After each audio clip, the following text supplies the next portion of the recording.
اور یہ بھی وہ کہتی ہے کہ ہمارے گاؤں میں تو سارے لوگ اکثر خنزیر کا گوشت کھاتے ہیں، ہم اپنے قبیلوں میں خنزیر پالتے ہیں اور جوان ہونے پر اس کو کاٹ کر کھاتے ہیں۔ اور وہ جب سے میرے پاس سبق لینا شروع ہوئی وہ بھی اپنے گھر والوں کے ساتھ خنزیر کا گوشت کھاتی ہے، کیونکہ یہاں تو اسے خنزیر کا گوشت میسر نہیں۔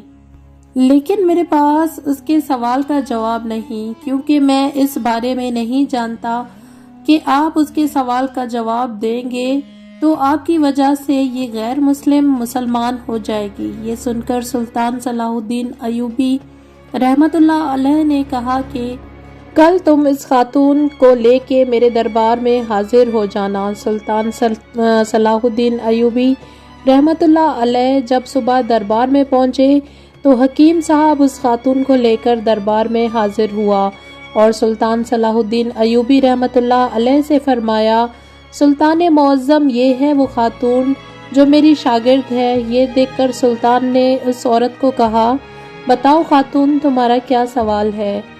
تو اس عورت نے کہا، سلطان معظم، میں نے اسلام کے بارے میں بہت کچھ پڑھا، بہت کچھ سیکھا، حتیٰ کہ میں اس جگہ پر آ کھڑی ہو گئی ہوں کہ میں اسلام کو قبول کر لوں، لیکن ایک بات ہے جو مجھے اسلام قبول کرنے سے روک رہی ہے، اور وہ یہ بات ہے کہ اسلام خنزیر کا گوشت کھانے سے کیوں منع کرتا ہے، حتیٰ کہ یہ تو ہماری سب سے پسندیدہ غذا ہے۔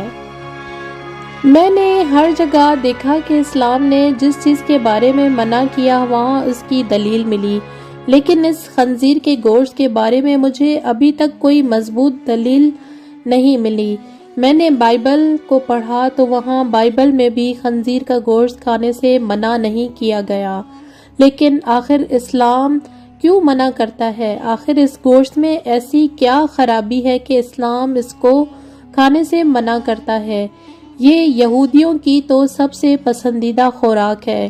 یہ سن کر سلطان صلاح الدین ایوبی رحمت اللہ علیہ نے کہا کہ اللہ تعالیٰ نے قرآن پاک میں 3 جگہ پر خنزیر کا گوشت کھانے سے منع فرمایا، پھر آپ نے ان آیات کا بھی ذکر کیا۔ پھر سلطان صلاح الدین ایوبی نے اپنے ایک مشیر کو کہا کہ وہ بائبل کی کتاب میرے پاس لے آؤ جو اپنی اصل حالت میں موجود ہے۔ جب بائبل کی کتاب آپ کے سامنے پیش ہوئی تو آپ نے وہیں جگہ تلاش کر کے دی جہاں لکھا ہوا تھا کہ خنزیر کا گوشت کھانا منع ہے۔ پھر خاتون نے کہا، یہ کیا بات ہوئی؟ جو میرے پاس کتاب ہے اس میں تو واضح لکھا ہوا ہے کہ خنزیر کا گوشت کھانا منع نہیں۔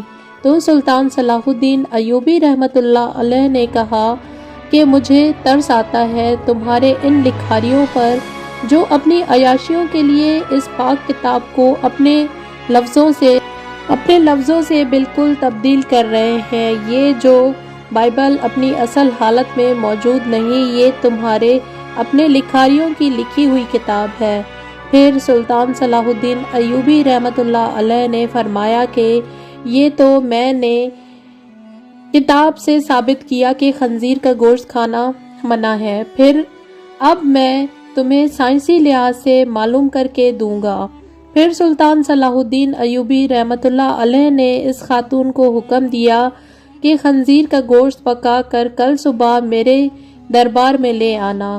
وہ خاتون سلطان کے سپاہیوں کے ساتھ جنگل میں گئی اور ایک سور کا شکار کیا۔ اگلی صبح اس کو خوب پکا کر سلطان صلاح الدین ایوبی رحمت اللہ علیہ کے سامنے لے آئی۔ سلطان نے اس گوشت کو کراہت سے دیکھتے ہوئے اس خاتون سے کہا کہ اب اس پکے ہوئے گوشت کی ایک بوٹی لو اور چھری سے اس کے 2 حصے کرو۔